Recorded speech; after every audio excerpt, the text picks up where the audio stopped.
And recording in progress. Look at that. And I thank you all for coming today to our third ever Never meeting, the July one. And we've got a special topic with special speakers today. So firstly, I'd like to introduce you all to Alice Saltini, who is the ELN's research coordinator. Alice has been doing a lot of very important work on AI, nuclear new tech as part of our Protecting the Nuclear Proliferation, Non-Proliferation Treaty Programme, as well as our Nukes and New Techs Programme. So she's going to talk a little bit about her research, her work, and some of the interesting things she's found over the course of her research over the past few months. So the floor is yours, Alice. I think you're just on mute at the moment. Sorry about that. So hi, everyone. Thank you for inviting me, for giving a brief overview of what we're doing at the ELN on, several projects that we're tackling on AI and emerging technologies in particular. So I have been heavily involved on projects related to the intersection of emerging technologies and nuclear decision-making in particular. And so this is a relatively new field that generated quite a lot of interest and attention from governments. And this is mostly because technology evolves in a rather quick way. It brings about a new set of risks that are yet to be grasped. And even when we start understanding the risks involved, the bureaucratic and governmental machine tend to struggle to keep up with the pace of technological development. And so hence the reason why we have been so heavily involved on projects of this nature, trying to enhance research on potential applications and risks or even benefits of these technologies in order to provide policymakers with research and policy outputs that are able to inform the government's decision on how to tackle these technologies. So at the ELN, myself and other colleagues, we've been involved with numerous projects that look exactly at this intersection. But today I would like to mostly focus on two projects that I myself, in my personal capacity, have been involved, which is one sponsored by the US Department of State and the other one sponsored by the German Foreign Office. So the project sponsored by the US Department of State is currently ongoing. And the main goal is assessing the risk and benefits of the impact of AI on strategic stability and the nuclear decision-making in particular from the perspective of P5 states, and evaluating if there is any common ground in the perception of risks and benefits from all the states, and based on that common ground, propose policy recommendations aimed at risk reduction. So to build common ground for this project, we have commissioned several bibliographies, four bibliographies, as a matter of fact, for almost all the P5 states, and namely from China, France, Russia, and the UK. And the main goal here was to analyze how those countries view AI and its military, and in particular nuclear applications, and with a particular focus on how AI impacts on strategic stability and, as I said, nuclear decision-making. So then we held a first online workshop in February, where authors of these bibliographies discussed the findings of their research and laid out the internal debate of each of their countries. And the presentations of these bibliographies informed the following discussions aimed at finding common ground between the P5 states. So then after the first workshop, the participants edited the bibliographies and added a recommendation section, which again was informed by the discussion held on the previous workshop. So the second workshop then was held about 10 days ago in Vienna, where the authors again discussed their edited bibliographies and presented their recommendations to the overall group. And again, this presentation informed the following debate, which at that point was aimed at coming up with practical policy recommendations for risk reduction among the P5 states. So it was an intensive workshop. we fully immersed ourselves even through we held 2 tabletop exercises, and the goal was to practically understand how AI practically really impacts the decision-making process. So the discussion that followed the exercises was extremely fruitful. And we're currently in the process of writing a final report where we will compile all of these findings based on both workshops and the bibliographies. And we should be able to publish the final report by the end of the year, and I hope you will read it. The second project that I wanted to talk about is a project sponsored by the German Foreign Office. And in this project, we studied the impact of emerging disruptive technologies as a whole on nuclear decision-making.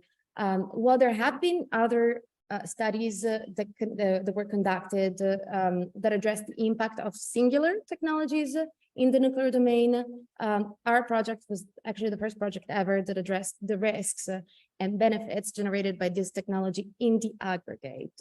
And so basically we studied the connection between technological complexity and nuclear decision-making. The project took place, actually most of the project took place before I joined the ELN, unfortunately. It was a super fascinating project. But so yeah, I was involved at the very end, sadly, unfortunately. But basically for this project, the ELN partnered up with other organizations that work in non-proliferation and disarmament. To study the effects of technological complexities. And together with the partner organizations, we conducted about 10 workshops. We published many research papers over the 2 years, aimed at understanding how the impact of the technologies in the aggregate, how it impacts nuclear decision making. And so to that end, we gathered our network members, both from the senior network and from YGLN, to discuss also the generational difference. How we discussed how the generational difference between the two group members might differ, if at all, on their view of technological complexity. And then in a similar vein of for the project for the Department of State, again, we commissioned other bibliographies in order to identify shared principle and common ground in the internal debate of US, China, and Russia on the effects of these technologies. Again, these bibliographies identified some common ground between the 3 countries, this obviously informed our discussions and in particular formed the basis of our policy recommendations. Now, this project is now ended, but our recommendations generated a significant basis for further studies, which we potentially might tackle in a follow-on project. And I think that's all for me then. Perfect. Thank you very much, Alice. That short, snappy, and to the point. We love to hear it. But yes, we'll do some questions at the end, we're thinking, because we'd like to get through all the presentations first. And so also just a bit protocol for the questions at the end. Just raise your hand in Zoom, the usual kind of deal, you know. So now, without further ado, we're going to turn to Ezgi, who's going to talk a little bit about the work she's been doing at NATO's Science and Technology Organization in Paris on very similar topics. So it'll be quite fun to compare everyone's findings. Thank you. Yeah, great. Thank you for the introduction, Edan. I'm not sure if I met with anyone yet because last time I had some connection issues and voice issues, but I think now everybody's hearing. So it's really great to be a part of this project. So for those who don't know me yet, I'm Ezgi. I'm originally Turkish, born and raised in Istanbul. I'm currently working for the operations and the coordination side of NATO Science and Technology Organization's Cooperation Support Office in France. So prior to joining to this organization, I worked in different political and consultancy firms, mainly focusing on the risk side and the technological side of the governmental issues, but really on nuclear arms deterrence policies, non-proliferation efforts in the MENA region, and CBRNE countermeasures, that's being chemical, radiological, biological, nuclear, and explosive countermeasures. So even though it's short, I just want to first tell you about what I'm focusing on, what I'm doing in my daily project. Okay, I think there was another one. Yeah, all sorted now. Sorry about that. It's okay.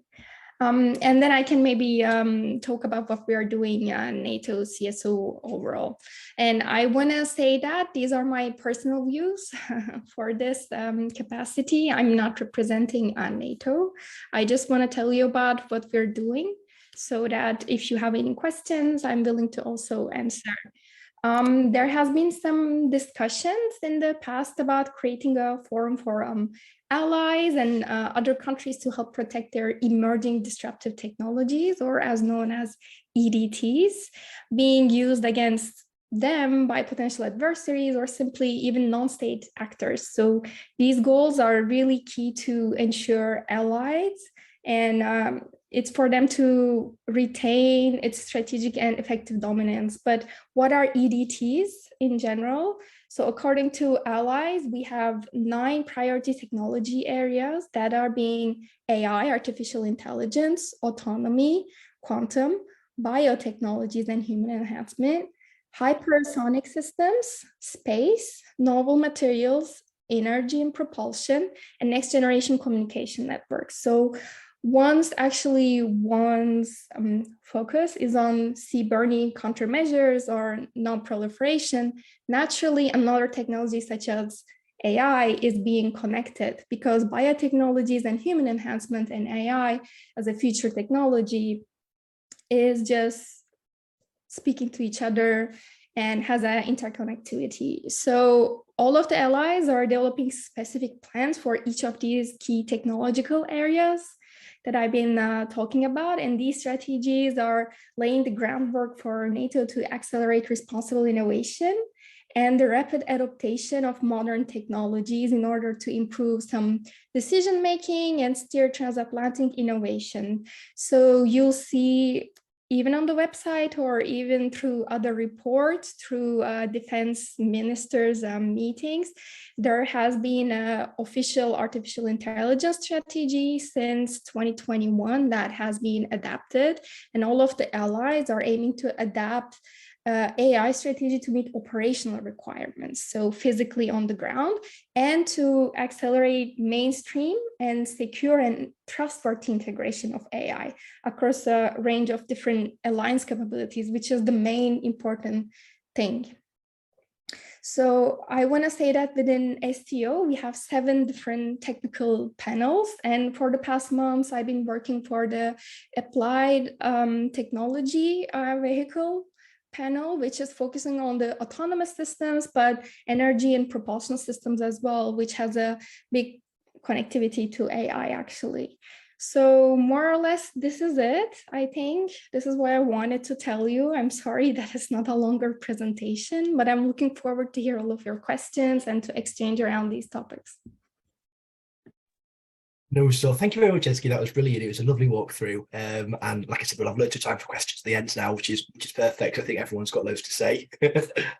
So without further ado, I'd like to introduce you all to another Never member. This is Arthur, and Arthur's going to talk about his work at the Interparliamentary Union on AI. Introduce yourself, Arthur. The floor is yours.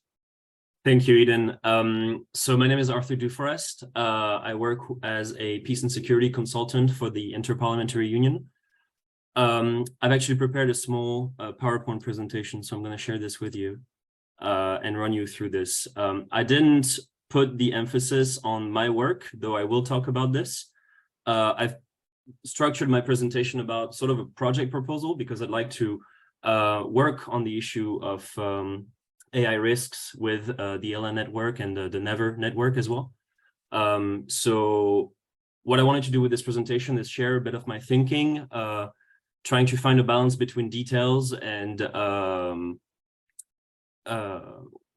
to find a balance and not getting bogged down into too much details. That's what I meant. And then, yes, explain a bit of the work of the Interparliamentary Union on the issue.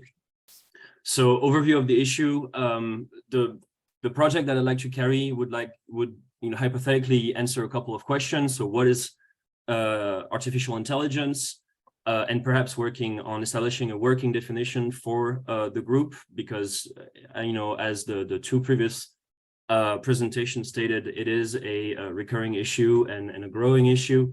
So that would be a very interesting step to approach. What applications of artificial intelligence relate to existential risks? Making a distinction is very important, because we don't want to fall into artificial intelligence scare, which is, in my opinion, can fall into counterproductive territory.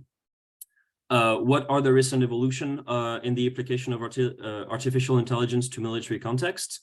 And finally, sort of the complexity of the decision process and how humans fit in. So one of the first idea that led me into this was the paperclip maximizer. Some of you might be familiar with it. So it's a really hypothetical, theoretical case study that details what has grown to be understood as AI alignment issue, where there's difference between what task you give the AI and how it carries it out, and how the AI carries out the task in the real world. So the theory mainly stems from the work of Nick Bostrom and his paper on ethical issues in advanced artificial intelligence. Then we have the practice, because for the longest time, the paperclip maximizer was just a thought hypothesis, but now we're starting to realize that artificial intelligence alignment issue is going to be something very concrete, and we've already seen instances of it. So how this translates from theory to practice, one of the recent article that came out was wargame simulations that were carried out to test military artificial intelligence. And the decision that this artificial intelligence made were really shocking, and really exemplified the idea of the paperclip maximizer. And then talking a bit about the development, one of the examples that I took was Palantir Technology, which is currently developing the application of LLMs, so large language model like ChatGPT, and how to apply those to military decision making. So this is a screenshot from a video from Palantir.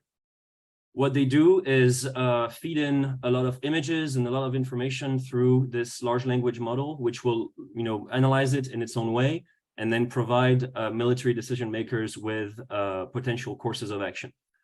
Now, this is an issue because there are, when you combine such a big model, the task at hand might be easy, right? So this specific example was a search and destroy mission.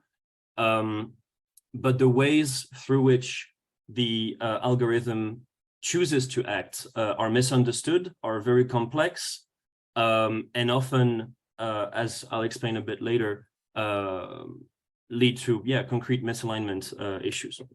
So the alignment problem, I have this very oversimplified graphic from Robert Miles, who runs a AI safety course on YouTube. So on the first half, can you see my mouse? That's also something that, or maybe I can do this. No, I can see it. Nice. Perfect. So here you have, a human decision, or a human person making a request to what's called an optimizer. So for the sake of the example, imagine the task is exiting a maze.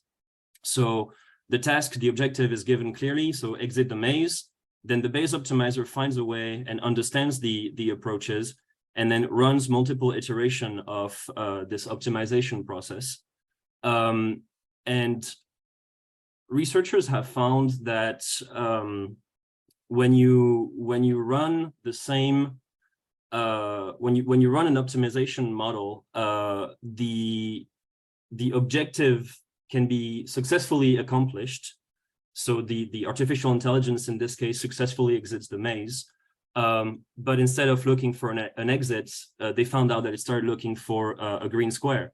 So instead of in another concrete example, like a concrete test case, if there was an exit panel and a green or like a red exit sign and then a green sign that didn't say exit, the artificial intelligence would go towards the green square, because that's what it had trained itself to understand as the exit. So this is a really basic, really incomplete explanation of what the alignment problem is.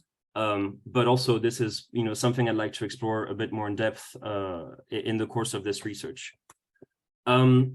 A change of pace and a change of cost. I think this is something worth addressing. So I put some numbers on the screen, and I don't want to dive too deep into this, but we're realizing that the cost of kamikaze drones and UCAVs is drastically lower than the cost of anti-missile battery systems. And now we're finding ourselves sort of at the verge of a system where the defense mechanisms were built for one type of attack vectors, and then with the introduction of autonomous drones and drone swarms, those very expensive, defense systems are rendered practically useless, and this is bound to challenge the power balances in certain regions of the world. So a bit about the evolution of the problem. So we have more and more examples of DIY technology. The case of the war in Ukraine is one of them. Military uses an extensive military use of what's called loitering munitions in the Nagorno-Karabakh. So loitering munitions are drones that are, or kamikaze drones that are capable of staying in the air for upwards of, between 20 minutes to an hour or 2 hours, depending on the size, and scanning for targets independently. So those were used extensively in the Nagorno-Karabakh conflict, and I think is really the first instance of mass uses of loitering munitions. So analyzing this case would be really interesting to draw conclusions. And then we have military testing. So what's cooking in the military R&D sectors. So we have drone swarms, anti-personnel drones capable of targeting one individual in a crowd, lethal autonomous weapon system, the application of large language models, as I have explained. Infrared technology is also making a lot of leaps. Some of you might have heard the company DJI, which is a Chinese drone company, has recently acquired Hasselblad, Swedish camera company, and is working to equip drones with infrared technology and really sort of powerful cameras. Also, they've released, I put a picture of what they call the DJI Duck, which would allow drones to recharge themselves and be deployed independently, so without a human needing to go on the terrain to deploy it. So all of those are examples of evolution of the technology, and taking those into account in our analysis of the use of artificial intelligence in military context would include these. So the work that I'd like to carry out in this context, would try to appeal to decision makers, because that's the end of the end post here. The end goal here is to be able to provide a comprehensive understanding of those really complex issues, really technical issues, boiling it down to something that the parliamentarians and the government agents will be able to understand and to act on. Of course, sourcing that always in facts and in data. One interesting path is the United Nations Convention on Certain Conventional Weapons, the CCW, which has already successfully banned landmines, booby traps, incendiary devices, and blinding laser weapons. So those were weapons that were considered inhumane or unnecessarily violent, and there is a big push right now on the international scene to make use of this convention to limit the spread and limit the adoption of autonomous weapon systems. And then I put the logo of the campaign to stop killer robots, which is also a really influential international campaign on the issue. and the work that they've done on this is also really interesting. So yeah, finally, the Interparliamentary Union, a bit about what we do. So the Interparliamentary Union is the global organization of national parliaments. It gathers 179 member parliaments and 14 associate members. The IPU twice a year organizes assemblies. So every 6 months we have an assembly, and the assembly basically, when the IPU organizes an assembly, it becomes the parliament of parliaments. So every parliament member sends a delegation, and then they partake in activities like committees or committee sessions, different seminars, expert hearings, discussions. And we have what we call standing committees.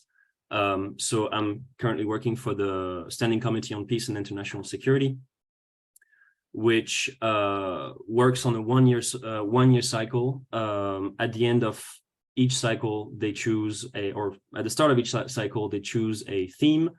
At the uneven or like odd number assemblies, there is a lot of work on drafting the resolution and expert hearing to educate the parliamentarians on a specific issue and share the different perspectives of the different nations and their parliaments. And then on even numbered assembly, this is where we debate and discuss a resolution that will later be hopefully adopted. The resolutions of the IPU are non-binding. The idea is not to enforce anything, but to help parliamentarians discuss and shape solutions to an issue that they will later take in their own parliaments and then adapt to their own national context. So last assembly, which took place in Bahrain, the Standing Committee on Peace and International Security voted to work on the theme addressing the social and humanitarian impacts of autonomous weapons system and artificial intelligence. The co-rapporteurs of this resolution are a parliamentarian from Argentina and a parliamentarian from Belgium. They are actively looking into, as I just mentioned, the CCW and the potential use of this convention for and the potential uses of this convention to limit the spread of lethal autonomous weapon systems. And then they're using, they're contextualizing their solution to the parliamentary functions. So oversight of government action and budget setting being the main two sort of levers that can be actioned by parliamentarians to reflect this change. So this is still very much work in progress. The next assembly, which is due to take place in October in Angola, one of the event will be a hearing of experts on the theme, and this will allow parliamentarians to share their view and share their understanding. It will gather a panel of experts that will discuss the issue, and then the drafting process of the resolution will begin. And so hopefully once this is done, I'll be able to give you guys a bit of an update on this. Lastly, I'd like to make a point on the involvement of parliamentarians on international issues. I think parliamentarians are often not excluded, but not actually excluded, but not necessarily involved, because especially in the context of the UN. However, it's very important to note that any treaty, any convention will not be or cannot be fully integrated and fully applied if the parliamentarians haven't voted on this. Just for those of you who don't know, the treaty, or like the process of a treaty of the United Nations, starts by being debated at the UN, and once the treaty is adopted, the governments sign, but the signature of a treaty is just a formal declaration of intent. The resolutions or the treaty still has to go through Parliament to be applied nationally. So the role of parliamentarians on these issues is tremendously important, and tailoring tailoring solutions to parliamentarian can actually really facilitate the concrete implementation of treaties and conventions. Right. So I think I think I spoke enough. Thank you for listening to me. I'd be really happy to answer some questions.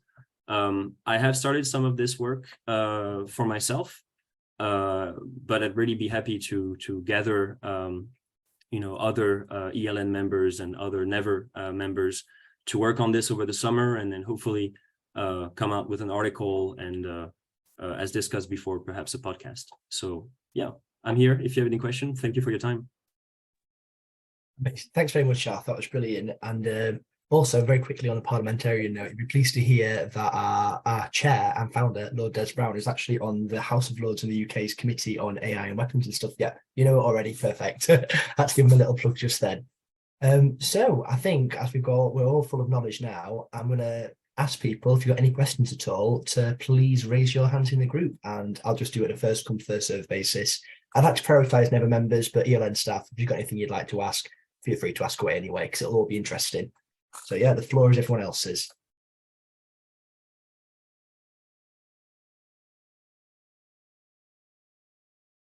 Which is the gripping silence straight afterwards. Who's going to be the first person?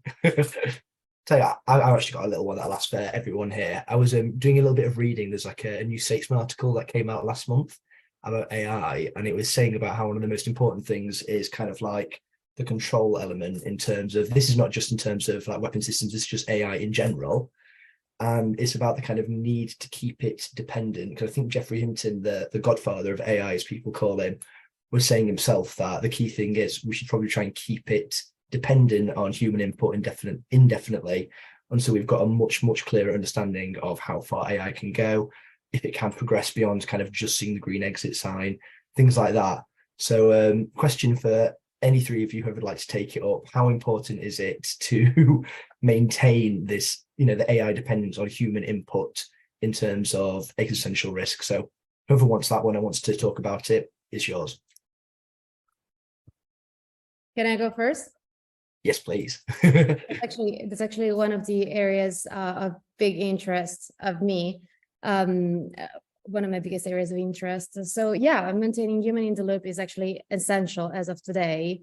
But ironically, actually, I just published a commentary on the ELN website just about 1 hour ago, in which actually just I look into this issue. It is fundamental to keep humans in the loop as of today. However, even in the commentary, I'm arguing that it's not sufficient, because AI, especially in particular, and actually that's a question that I wanted to ask to Arthur.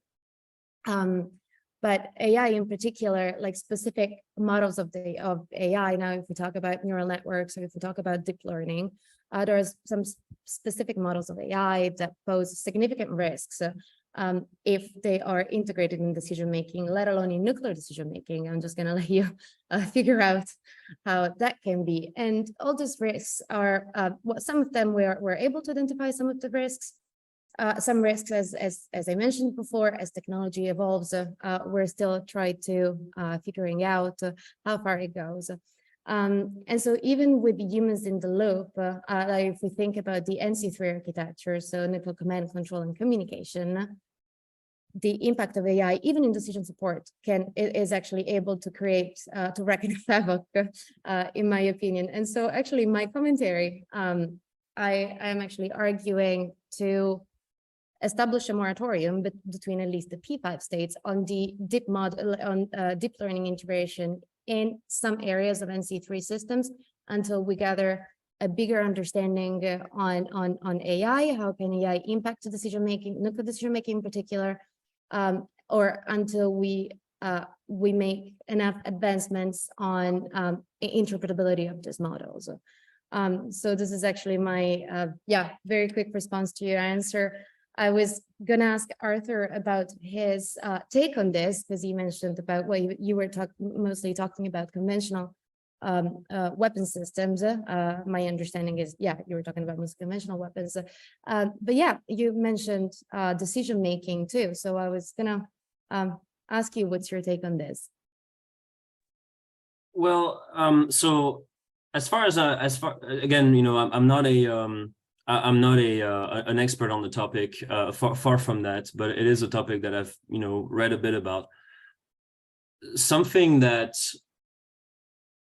a very interesting example from the last decade was scientists trying to they fed an algorithm pictures of wolves and pictures of dogs. And then as the algorithm, hey, sort them out so that the dogs are on one side and the wolves are on the other. So the algorithm, did a bit what I explained, the optimization process, where it runs one configuration, tweaks it a little bit, runs it again, and so on and so forth, until at the end it comes out with something that can execute the task, execute the prompt.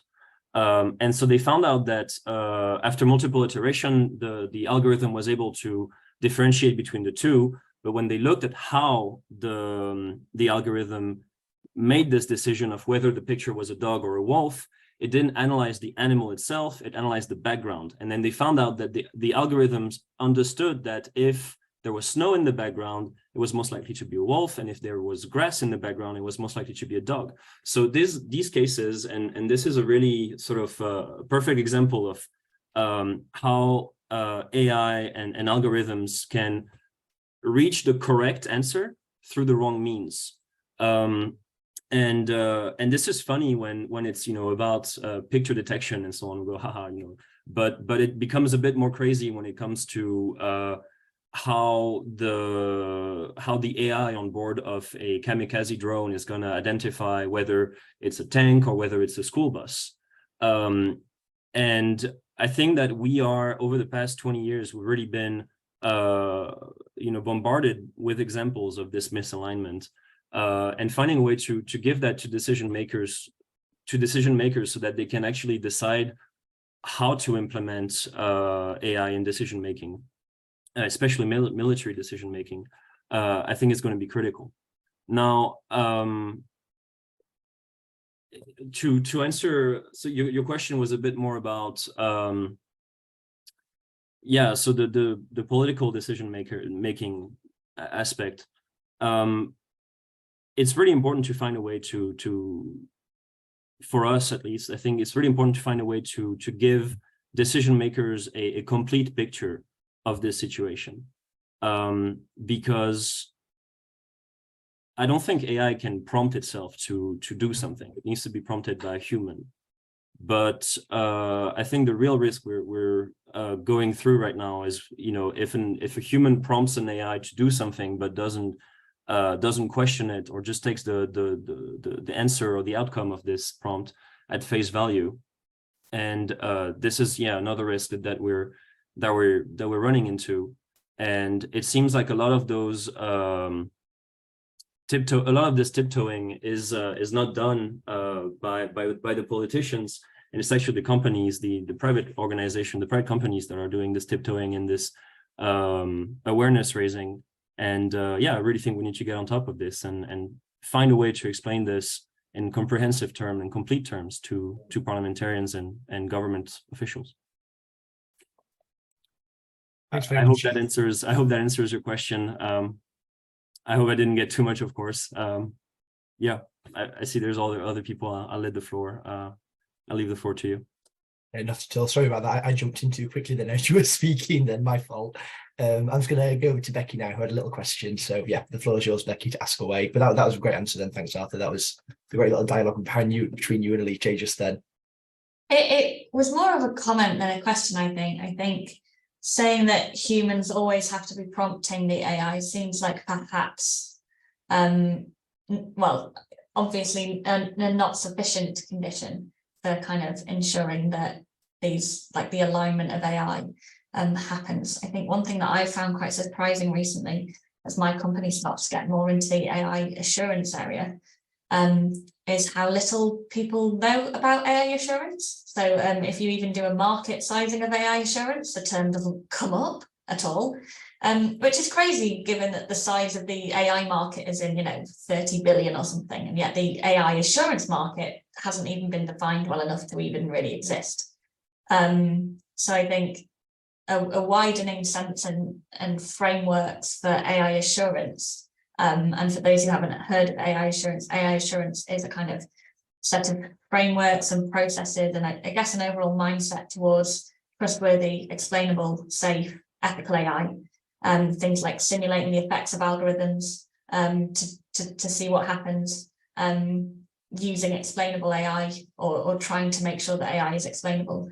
A variety of kind of frameworks and processes and models. So for me, it's maybe more holistic than a blanket ban on a specific way that you interact with AI or a specific parameter of the AI. That was my comment. Amazing, thanks, Becky. Anyone to tackle that comment at all and have any thoughts on it? Yes, sorry. Yeah, so I think actually you raised something very important, which is explainable AI. So for those people who are actually not very much into nuclear stuff, AI is actually being integrated into the nuclear command and control system for a very long time, since the 1950s. The type of AI that was integrated was a much more simplistic type of AI, which kind of it was a rule-based thing, and it was on a rule-based followed a rule-based command. And AI, as Arthur mentioned, it's not like machine learning models, which they can actually they are able to learn by themselves. But in this case, was an older type of AI, which was explainable. And so the integration of AI in decision support systems did not wasn't a big risk. So let's say that it wasn't a big like an absurdly insane risk. Now, what I think we're talking about in this case is actually new models, which are not very much interpretable. So as and some of you may have actually heard about neural networks and deep learning models. They're actually those are models that tend to hallucinate. So basically, they're trained with a bunch of data, and they came up with predictions, which are the result. They're basically the output to their input, and we're not able to explain what happens between the input and the output. And so basically, we're not able to understand what's behind a AI-generated recommendation, basically. And so to me, this distinction is very important to make, because this type of AI is actually not studied enough, in my opinion, to be deployed in decision-making components, specifically nuclear decision-making. They potentially can have great benefits, potentially, but I don't think at this point that benefits outweigh the risks to the extent that we're just not able to understand AI-generated recommendations at this point for this specific models.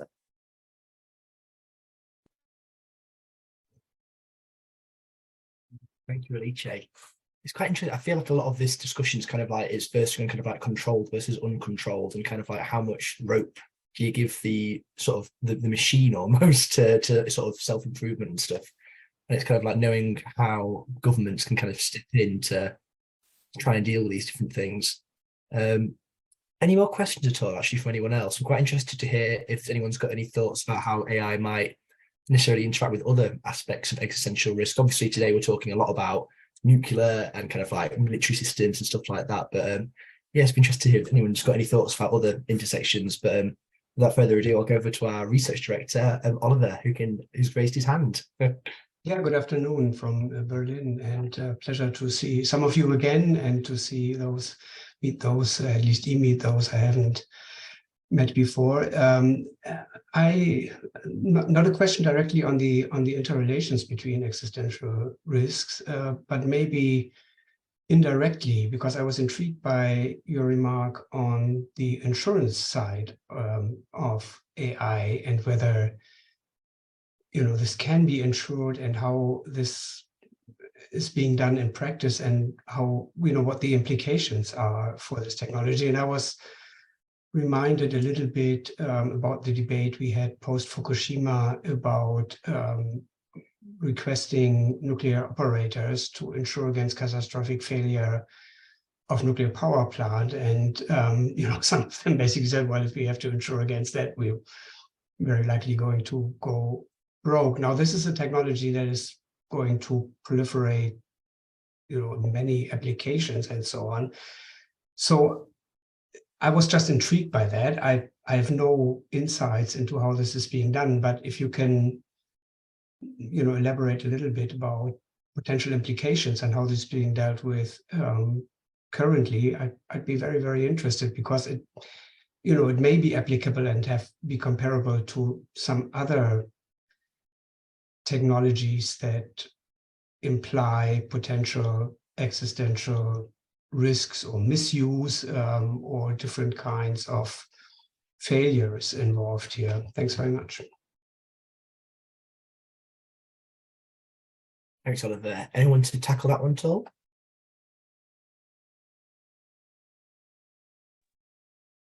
I can give it a shot for sure. So you said the case of Fukushima and the comment of if we have to give insurance, we'll run off business. This is a problem that is equally applicable to the military complex, or the military industrial complex. Yeah, I think now we're finding ourselves where the people that are the most often faced with AI safety issues are the people that have the least incentive to make it safe, or the most incentive to make it applicable and deployable as fast and as easily as possible. It is a real issue when we're talking about AI ethics in the military. If a drone attacks, say, the wrong target, who's liable? Is it the person that gave the green light? Is it the person that coded the AI? Or those are all questions that we're facing as well, and to which, as far as I know, we really don't have any answer. I had included a slide in my presentation that I decided to remove, where I was asking the question: is it too late? Have we already gone past the point of no return in terms of AI integration to military systems? Because when you look at the research that's being carried out today, it looks like we're striving, or the military industrial complex is striving for efficiency rather than safety. So I think the problem that we saw with Fukushima, and the answer that the decision makers gave in terms of nuclear assurance after Fukushima, are going to be the same that the military industrial complex is going to give us in terms of AI assurances to the application of AI to military technologies. And I think this is something that is worrying. And then, if you factor on top of that the influence of lobbying and the political power that those industries have, then yeah, the deck is really stacked against the work that we're trying to do in terms of AI safety. So I think that we haven't really learned from that, from the case of Fukushima and the demands that were made for nuclear safety. Yeah, so I can only agree with you, and it is a worrying situation for sure. Thanks very much, Arthur. I just saw in the chat that Becky had a very big follow-up question for Alice. I was wondering, Alice, have you had a little read through and anything to comment at all? I'm just going through it now. I'm still reading. Sorry. No worries at all. Yeah, fact, sorry. Becky, would it be easy if you... I can summarize. Basically, it was. I understand it was a simplified expression to the group, but as I feel like part of my role in this is the kind of scientific. I think you are confusing deterministic versus stochastic models with explainable and unexplainable. So we use ChatGPT to just explain what those two concepts are, which is why it's long, because it explains what explainable AI is, and then it explains what a stochastic AI method is. Basically, the summary of that is that a model being stochastic, so what I mean by stochastic is the opposite of deterministic. So deterministic is when the state of one thing determines the state of the other thing. So that's like the program or the rules that you were talking about when previous software was integrated into the nuclear decision-making process. Whereas stochastic is something that it's based on a probability distribution rather than being completely deterministic. So just because something's stochastic doesn't mean that it's not explainable. And, you know, just because something is deterministic doesn't mean that it is explainable, if that makes sense. So that was a clarification on that point, if that makes sense. Because I think it's an important one, because we shouldn't be fear-mongering about stochastic models. We should be advocating for explainable AI.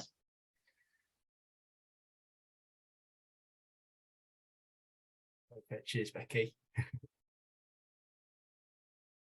But I was going to say just then. But no, that was quite a good distinction just then, because I think it's one of the ones where I'm like a bit of a novice to AI stuff. It's all been quite fun reading and learning about it, especially in advance of the MPT prep comm and in my capacity at the ELN. So it's quite good to know about how there are these different understandings of the function and kind of like just how they work, basically. Because I think to me, I always just thought it was lots of zeros and ones. Any more questions from anyone else at all about, it can be anything to do with the general AI discussions, any comments? Keen to hear from you all. We've got about 5 to 10 more minutes left for group discussion, but we can easily go shorter or longer depending on how everyone's thinking and feeling, more to the point.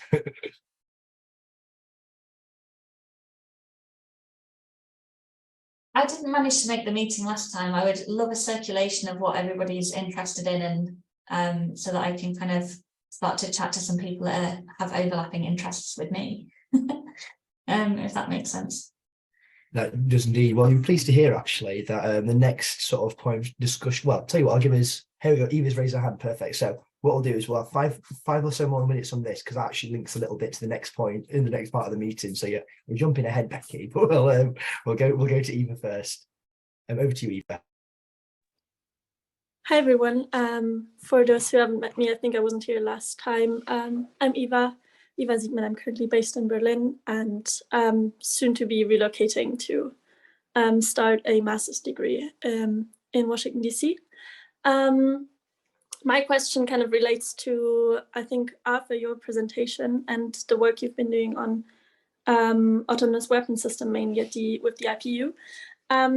So you kind of started out thinking, telling us about like these general risks that come like inherently with, let's say, inexplainable like AI systems, but also like their misuse and so on.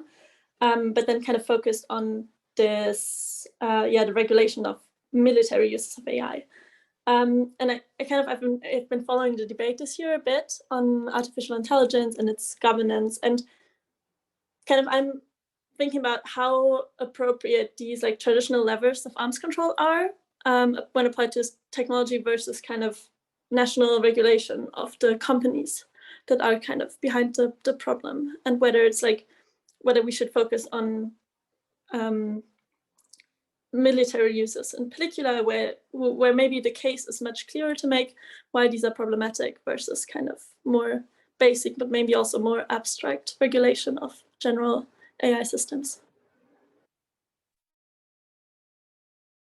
This is really you put your finger on the on the nut in this problem.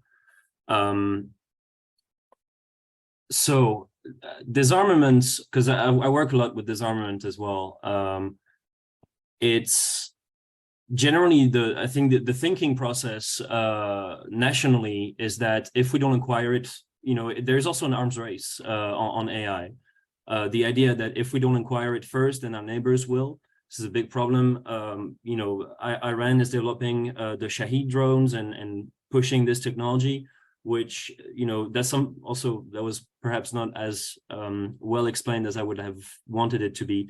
But this idea that now we'll be able to overwhelm defense systems. And so because of that, we have this idea of we've come to the end of classical missile warfare, and we're entering a new form of conflict where drones are not as easily detectable. They're way cheaper. Their flight path is not that of a missile, or like the arc of a missile. It's much more loose and controllable. And the mathematics necessary behind or like the mathematics behind a missile or countering a missile strike is much more simplistic than the mathematics behind intercepting a drone. Yeah, so there's really an arms race, and I think every country is thinking in that way, that if we don't acquire it first, then our enemies will do it, and so there is this arms race. Now, where the counter narrative comes in, as I was saying earlier, the deck is really stacked against us, and that's why I think the path of the CCW is much more likely to lead to successful limitations rather than individual nations agreeing not to integrate AI to their military. We know it's possible, because it has worked for blinding lasers. Now I think there is a huge discrepancy between the advantages that blinding lasers provided on the battlefield versus the advantages that drones provide on the battlefield. And so this is something as well that in every military decision-making processes, you have generals that are seeing the potential behind drone implementation and AI implementation, and working in favor of it rather than against it. So we know it's possible. It's just a matter of exploring the problem in a comprehensive way, and providing the evidence to the parliamentarians and the decision makers that will help them take this issue and potentially solve it at home. But yeah, it is a really complex situation, and I really don't have a more a simplified answer to this, other than just telling you that we know it worked, we know it's possible, and it might require us to reconsider our whole approach to conflict. This is where concepts like common security could come into practice, or come into effect, where we are at a process where warfare is evolving towards not how many or how much bodies you can throw at one another, but it's evolving towards how much machine can you throw at one another. And it's going to be much more about money than about human resources, and those things could potentially lead us down a path where we as a global community agree that conflict should be reduced and solutions should be found not on the battlefield but in the diplomatic rooms. I know this is somewhat naive and somewhat oversimplified, but this is the best answer I can muster for now. Thank you, Arthur. I can see Jane's got her hand raised, and there's also some stuff in the chat, so I think we'll go to Jane's question first, and then if any of Arthur, Alice, or Ezgi would like to pick up anything in the chat, feel free to do that as well. But first and foremost, over to Jane. Yeah, thanks very much, everyone. And I wanted to pick up on some of the themes that are already being raised around arms racing, complexity, and communicating these things in an accessible way, because it seems to me that this is a very complex area, but there's a huge amount of hype and attention, where I see two kind of big narratives that are both quite simplistic. One is, AI is about to kill us all and enslave us, and it's completely out of control. And the other is, whoever controls AI will control the world, so we have to be in the lead if we're a country that can begin to think about having a competitive edge there. And then I'm thinking as well about a conversation I had earlier in the week with an official from a European country. I won't say which because it was under Chatham House rule, but this was an official who works on atrocity prevention, talking about how NGOs can impact government, and he was very pessimistic. And what he said was, well, it's always very hard to prove any impact with prevention, but also getting any nuance into the system is a challenge. We work in a highly political space. Ministers just do not want complex analysis or complex answers. time is very limited for thematic experts to get ministers to understand the issue, and that's especially bad when they're constantly being reshuffled.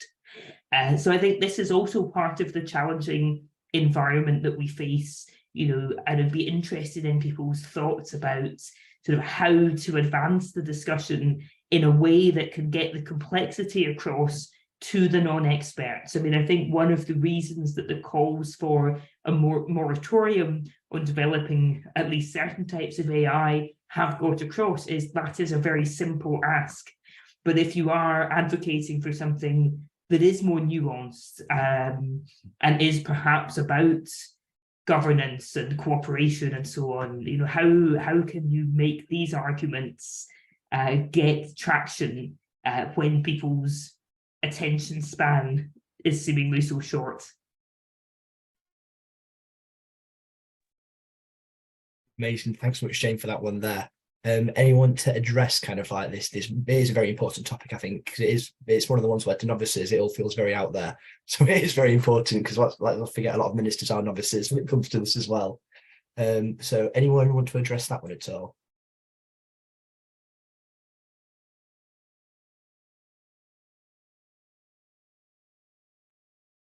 Right, well, I think what we can probably do is we'll go to Eva's question, and hopefully Eva's got something to address with it a little bit as well that way. But thanks very much, Jane, for that just then. Over to Eva. I just had a quick comment, which was, that basically I think the article I sent in the chat kind of addresses also this kind of impression of an AI race that you referred to, Jane. Which basically, in the article, Helen Toner, who works at the Center for Security and Emerging Technology, I think it's called CSET, she kind of debunks this idea, which is pretty prevalent in the US, that you can't regulate AI nationally, or you would just like give it over to China. So yeah. If I may just jump in really briefly, perhaps not a complete answer, and I haven't thought through what I'm about to say, but to answer your question, Jane, I think the idea of how we present those arguments is not to say, watch out, AI is gonna take over and we're all gonna die, because this argument is just not constructive. But I think, at least for my part, the way I look at it is I think each technological progress in one direction builds up to something concrete that we should worry about. So and so looking at it through a technology lens can be very useful, because now you're looking at the range is improving, the infrared technology is improving, so now they can see in the dark. The range is improving, so now they can go further. The battery technology is improving, so now they can fly longer. Carry more weight.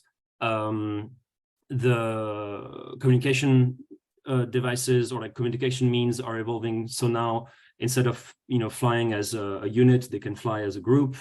And so all of those progress and what has been theorized, researched and developed, and then implemented in those three steps, I think is very, very interesting, and has been my approach to trying to understand sort of the AI related risks in the military. And so I think that this is an argument and a format of argument that decision makers can relate to. If we tell them, well, of course, the drones that we have today are not likely to take over the world, but we have those very concrete steps that are, constantly new grounds is being reached, constantly new technologies being implemented, and so this eventually builds up to a pretty clear path that we should be rightfully worried about. And so I think that this form of argument is much more, this approach to the argument is much more efficient in convincing decision makers that something needs to be done. At least that's my perspective. Arthur, yeah, that's brilliant. I'm just going through now. Is there any other comments or questions at all whilst we're on the topic? But otherwise, we have got about 3 minutes left on the schedule for the group discussions, but I'll happily extend it if anyone wants to talk, because I think we're all finding this quite interesting. I know I am. So if anyone's got any more comments or questions at all, feel free to smack them in the chat or just to raise your hand. So I'm looking through now in case I've missed anything. I think it's all of you just sharing quite useful resources, which is always nice to see.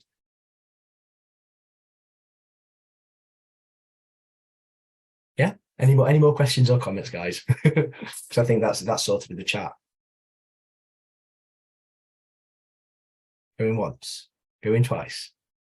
Right, in that case, I think what we might do is we'll turn over to the next part of the agenda.